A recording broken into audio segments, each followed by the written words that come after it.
Hi, this is NextGen Picks. So picture this. It's 2026 and you've just spent a clean $2,000 on a brand new 65-inch TV. The box is screaming AI-powered, ultra-bright next-gen everything. You get it home, mount it perfectly, and then the disappointment kicks in. You realize you can't even run your PS5 Pro and your Sonos soundbar at full bandwidth because the ports just aren't there. Or worse, you try to watch the Super Bowl in 4K over the air, and surprise, no signal. Why? Because the tuner got cut to save a few cents. It's annoying. It's everywhere. And honestly, it's borderline disrespectful. The 2026 TV market has turned into a straight-up minefield of hidden compromises, all engineered to sell you on showroom sparkle instead of real-world use. Today, we're not here to admire flashy panels. We're calling out the 5 absolutely critical features that brands are quietly removing this year. And I'll show you exactly which TVs still deserve your money. If you value independent, no-nonsense testing that puts consumers over corporate margins, do me a quick favor, hit that like button, and subscribe to NextGen Picks so you don't miss the next teardown. It genuinely helps keep the lab running. All right, let's dive into this disaster. I've been testing TVs for over 10 years now, and I've never seen a gap this massive between what the marketing promises and what actually shows up in your living room. We're officially in the so-called AI TV era, which, translated, means companies are leaning on software tricks so they can cheap out on real hardware. In 2026, manufacturers are betting you'll be so hypnotized by neural processors and real-time upscaling buzzwords that you won't notice they've stripped away the physical features that used to justify premium pricing. Take the Samsung S95H, for example. This is Samsung's flagship QD OLED for the year. On spec sheets, it looks like an absolute monster. Samsung basically mashed their frame series together with their S-series OLEDs and said, why not both? They've gone with a full metal picture frame style design. It looks incredible. It mounts completely flush to the wall, literally zero gap. At first glance, it feels less like a TV and more like high-end furniture. And that new QD OLED panel, it's hitting nearly 2700 nits. For an OLED that's borderline offensive, it's bright enough to make you squint in a dark room. But here is where the missing feature trap starts. For years, Samsung's flagship came with the One Connect box, that separate hub that handled all your cables. In 2026, they've made it an optional add-on. Out of the box, all your ports are on the back of the TV. Again, if you want that clean one cable look they're advertising in all the renders, that's an extra $400. And here's the real truth bomb about the S95H. It is officially missing the ATSC 3.0 tuner. Samsung, just like Sony, is caught in a patent licensing war, and their solution was to just stop including the hardware. If you live in a city with next-gen TV broadcasts, free 4K local sports, better reception, this $2,000 TV literally cannot see them without an external box. It's a flagship that requires dongles to do what your 2022 TV did natively. And don't even get me started on the lack of Dolby Vision. Samsung is still stubborn about their HDR10 Plus format while the rest of the world has moved on. You're paying for a supercar with a restricted speed limit. Before we move on to the LG and the Value King from TCL, I need to know what's the one feature you refuse to live without. Are you an ATSC 3.0 hunter, or are you like me and just want 4 actual HDMI 2.1 ports that work? Drop a comment below and let me know what product category you want me to tear apart next. I build my testing schedule based on what you guys are actually buying, so let your voice be heard. Next up is the LG G6. If Samsung is the art TV, LG is still trying to be the professional's choice. Their big play for 2026 is tandem WLED. They've literally stacked 2 OLED panels on top of each other to hit 3000 nits. It is the brightest OLED I have ever measured in the lab. The colors are so saturated, they almost look fake until you calibrate them. But LG is playing the same game of what's missing. This year, they introduced Hyper Radiant Color, which is a fancy way of saying they're using AI to guess what colors should look like when the panel gets pushed to its limit. The problem, they still haven't moved to HDMI 2.2. I know we don't need it yet, But for a $3,000 future-proof TV in 2026, still being capped at 48 gigabits feels lazy. And while they have the tuner Samsung is missing, they've completely locked down the OS. The new WebOS is basically a giant billboard. 50% of your home screen is now unroofable sponsored content. You aren't the customer anymore. You're the product. Now, if those prices made your stomach turn, let's talk about the TCL QM8K. This is the disruptor. While the big two are busy cutting features and raising prices, TCL is just throwing raw hardware at the problem. We're talking over 5,000 nits of peak brightness and 20,000 local dimming zones. On paper, this mini LED should crush the OLEDs. In a bright room, it actually does. It fights glare better than anything I've tested, but TCL has its own missing list. Their Halo control tech is supposed to eliminate that blooming effect around subtitles. It's better than 2025, sure, but it's still missing the instant pixel response of an OLED. In fast-moving sports, you can still see a slight smearing that their AI processing just can't quite clean up. Plus the built-in speakers. They're Bang & Olufsen branded, but they're missing any real low end. You're essentially forced to buy a soundbar, which, surprise, surprise, occupies one of those precious HDMI ports. It's a pattern, right? Each of these monsters has a glaring hole in its resume. Samsung gives you the brightness, but steals your tuner. LG gives you the colors, but fills your screen with ads. TCL gives you the value, but misses the finesse. And that brings us to the biggest missing feature of 2026, consistency. In the next part, we're going to look at the mid-range models from Sony and high-ends, the ones most of you are actually considering, and I'll show you why the value tier this year is actually a hidden trap for your wallet.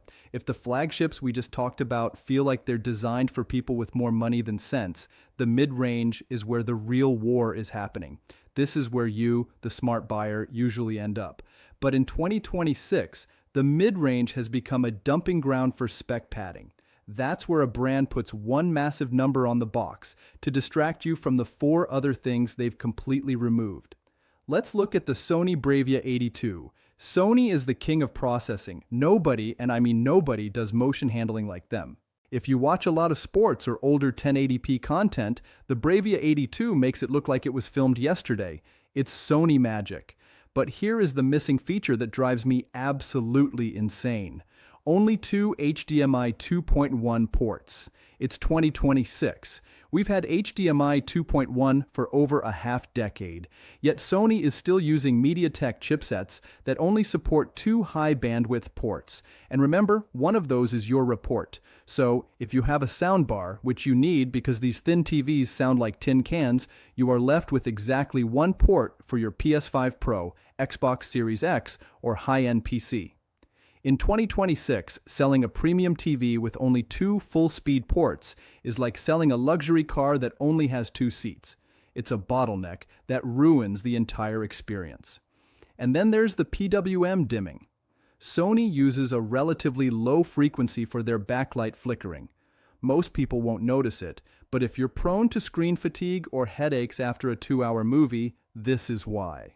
They are missing the high-frequency, flicker-free tech that brands like Hisense are starting to normalize.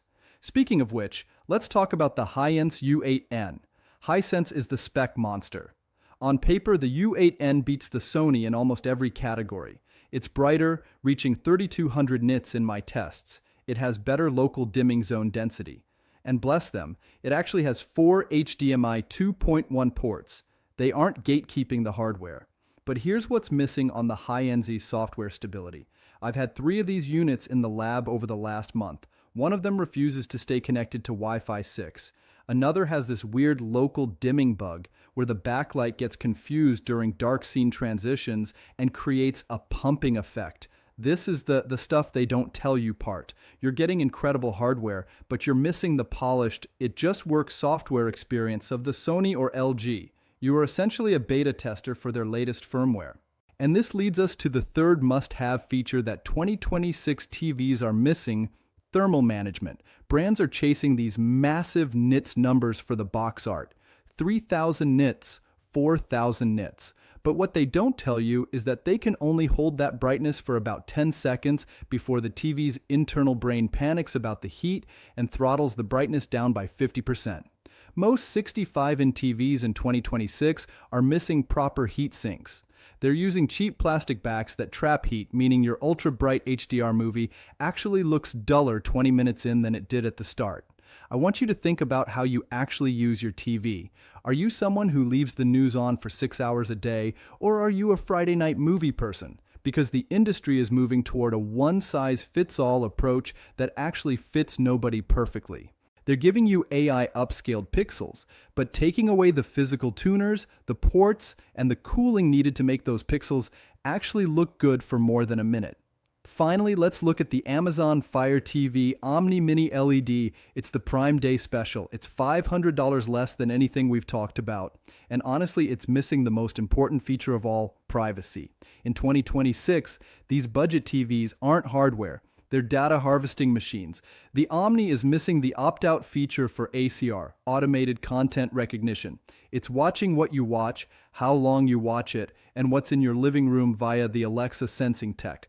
Also, they can sell that data to advertisers. That's why the TV is so cheap. You aren't paying with money, you're paying with your living room's privacy. So, we've covered the port trap, the tuner removal, and the software beta issues, but we haven't even touched on the biggest missing piece that will make your 2026 TV obsolete by 2028.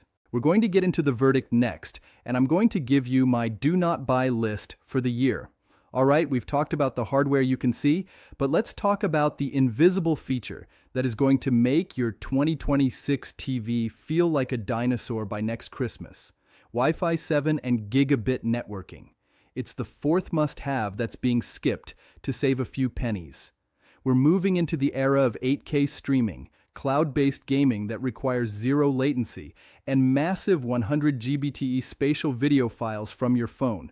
Most of the TVs I've shown you today, even some of the premiums, are still shipping with Wi-Fi 6 or, God forbid, Wi-Fi 5. And the Ethernet ports don't even get me started. Almost every 65-inch TV in 2026 is still using a 100 megabits per second LAN port.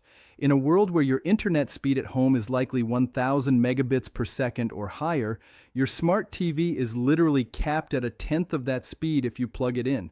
It's a bottleneck designed to fail.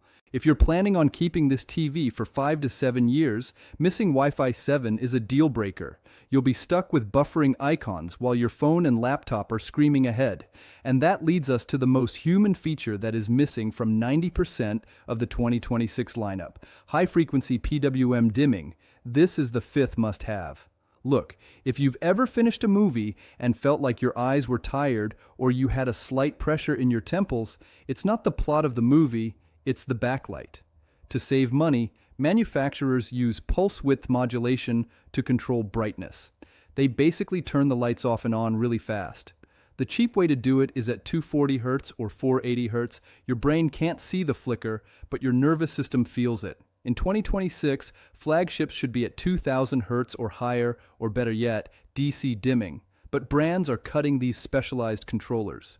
They're giving you AI eye comfort software filters that just turn the screen yellow, while the physical backlight is still hammering your retinas with low-frequency flicker. It's a health feature masquerading as a spec sheet omission. So how do we make sense of this? How do you actually walk into a store or click a link and not get burned? We have to group these by who you actually are, because the best TV doesn't exist. There is only the best TV for you.